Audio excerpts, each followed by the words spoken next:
Kisah yang menarik, kesimpulan dari adanya surat Al-Baqarah itu.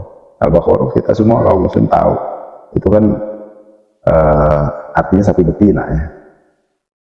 Itu kan bermula dari segala pertolongan yang Allah berikan melalui doanya Nabi Musa itu sampai diselamatkan dari Fir'aun, diberikan makanan, minuman, kemudian dimatikan ketika disambar petir, dihidupkan kembali untuk bersyukur. Nah, ketika satu momen bahwa Allah akan memberikan Al-Furqan kepada Nabi Musa dalam waktu 40 hari, Nabi Musa pergi meninggal kaumnya itu 40 hari. Yang terjadi apa? Mereka menyembah anak sapi pada saat itu. Padahal risalah-risalah Nabi Musa jelas, apa harus beriman kepada Allah, beriman kepada hari akhir. Dan mereka malah menyembah sapi itu hanya ditinggal 40 hari. Selain itu ada peristiwa yang menarik, ketika mereka menyembah anak sapi itu dianggap sesembahannya itu, ada satu kejadian tuh. Riwayat ini diceritakan oleh Ibnu Abi Hatim dari Muhammad bin Sirin, itu meriwayatkan bahwa pada satu ketika ada seorang Bani Israel yang kaya raya dan dia sudah tua dan mandul, tidak memiliki keturunan kecuali keponakan-keponakannya. Maka saat itu potensi ahli waris utama adalah ponakannya. Melihat situasi si pamannya ini sudah tua dan kaya, nggak tahan si ponakannya pengen cepat-cepat mendapatkan harta warisan kan. Akhirnya dibunuh tuh, pamannya dibunuh, kemudian pamannya mayatnya itu ditaruh di salah satu pemukiman Bani Israel. Ketika sontak warga melihat ada mayat di depan satu rumah tetangganya itu, ya akhirnya dituduh yang punya rumah itulah yang membunuh si orang tua tadi. Saling tuduh, saling curiga, maka terjadi perselisihan sampai mengarah kepada saling membunuh pada saat itu. Karena tidak jelas siapa pembunuhnya. Tapi karena kebetulan mayat itu ada di depan rumah salah satu warga lah di Bani Israel itu, ya maka yang paling dekat tertuduh adalah dia. Kalau dia merasa tidak membunuh, ya saudara-saudaranya, warga-warga sekitar itu juga akhirnya berselisih paham dan mengarah kepada pertengkaran. Sampai ada satu orang yang bijak itu mengatakan, kan kita punya Nabi Musa, ayo kita ke sana, kita minta sarannya, atau kita minta beliau ngasih solusi terbaik dari persoalan ini. Maka ketika disampaikan cerita itu kepada Nabi Musa bermunajat kepada Allah, minta diberikan solusi yang paling baik. Maka kata Nabi Musa setelah dapat wahyu dari Allah, kata Nabi Musa, ya udah kalau gitu kamu sekalian sembelih sapi aja. Disampaikan seperti itu oleh Nabi Musa. Tapi kata mereka apa? Qala atattakhiduna hujwa. Apakah maksud kamu mengejek kami? Karena sapi itu kan kesembahan mereka. Mereka keberatan. Kemudian Nabi Musa menyampaikan, qala a'udzubillahi an akuna minal jahilin. Nah, aku berlindung kepada Allah dari orang-orang jahil. Artinya orang-orang yang ya itu kebanyakan tanya, kebanyakan curiganya, orang bodoh tuh, seperti itu. Akhirnya satu ayat yang menceritakan tentang pertanyaan-pertanyaan yang justru bikin si kaum Yahudi ini ribet sendiri, Bani Israel ini ribet sendiri waktu itu. Maka penggalan ayatnya itu qalu ud'u lana rabbaka yubayyin lana ma hi qala innahu yaqulu innaha baqaratun la faridu wala bikrun awan baina dzalik fa'alu ma tu'marun.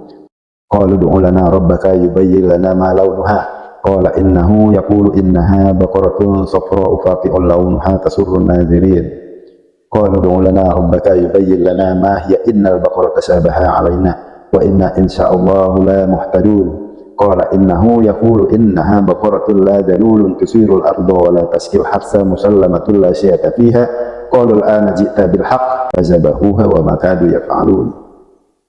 Nah, itu yang pertama, ya udah kalau gitu tanyain kepada Rabbmu ya Musa, itu sapinya kayak bagaimana? Maka Allah menurunkan firman bahwa sapinya itu tidak muda, tidak tua, yang pertengahan aja. Nah terus kata Bani Israel itu, yang pertengahan bagaimana, bentuknya seperti apa? warnanya apalah katanya gitu. Maka Allah menurunkan firman, warnanya kuning tua dan enak dipandang mata. Masih belum jelas ini bagaimana sih sapi yang dimaksud ini, sapi betina yang mau disembelih ini yang seperti apa. Akhirnya Allah turunkan lagi firman, bentuk sapinya itu yang sehat, dia tidak pernah dipakai untuk membajak dan dia tidak belang. Pertanyaan-pertanyaan tadi itu sebenarnya bikin ribet sendiri.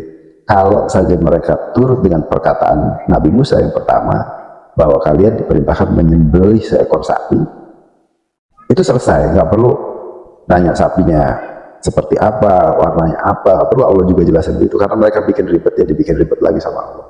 Akhirnya mereka mencari sapi yang dimaksud, warna kuning tua, sehat, usianya pertengahan, ketemu satu sapi yang itu hanya dimiliki satu orang tua yang dia tidak bermaksud menjual sapinya. Kalaupun mau dibeli, maka harganya itu dengan emas sebanyak kulit sapi itu. Singkat cerita, sapi itu jadi dibeli dan hampir saja itu Bani Israel mengumumkan niat untuk menyembelih. Tapi kemudian sapi itu dibeli dan disembelih, kemudian sapi itu dipukulkan kepada si mayit. Potongan sapi dipukulkan kepada si mayit dan bangun si mayit itu. Akhirnya ditanya sama warga, siapa yang membunuh engkau? Ya disampaikan oleh si mayit itu yang bangun bahwa yang membunuh adalah keponakannya itu. Kemudian mati lagi tuh si mayit itu. Maka dieksekusilah si ponakan itu dan dia tidak akan mendapatkan harta warisan pamannya sepeser pun. Itu jadi hukum sekarang bahwa setiap pembunuh pewaris itu tidak akan mendapatkan harta warisan. Hikmah dari cerita itu adalah, ini harusnya viral ini ceritain, karena kita sering baca surat Al-Baqarah, kita sebagai muslim sering dengar surat Al-Baqarah, tapi ini menunjukkan satu isyarat bahwa betapa kritisnya Bani Israel. Karakter itu, ya dari awal karakternya banyak ya, kritis, terus nggak tahan dengan satu cobaan, banyak mintanya, banyak ngetesnya, udah dibuktiin tapi apa, tetap mereka tidak beriman. Kebaikan orang muslim itu baik dengan tetangga aja jaminannya iman. Man amana billahi wal yaumil akhir falyukrim jaruhu. Disandingkan dengan iman tuh, kalau kamu beriman kepada Allah dan hari akhir, muliakan tetanggamu. Jika kamu beriman kepada Allah dan hari akhir, muliakan tamu. Bahkan berbicara yang baik kalau tidak bisa diam, itu disandingkan dengan iman. Jadi nggak perlu diragukan. Jadi nggak bisa juga orang-orang Palestina yang mayoritas muslim itu dianggap mereka lah yang menteror Israel. Itu kan kebalik-balik.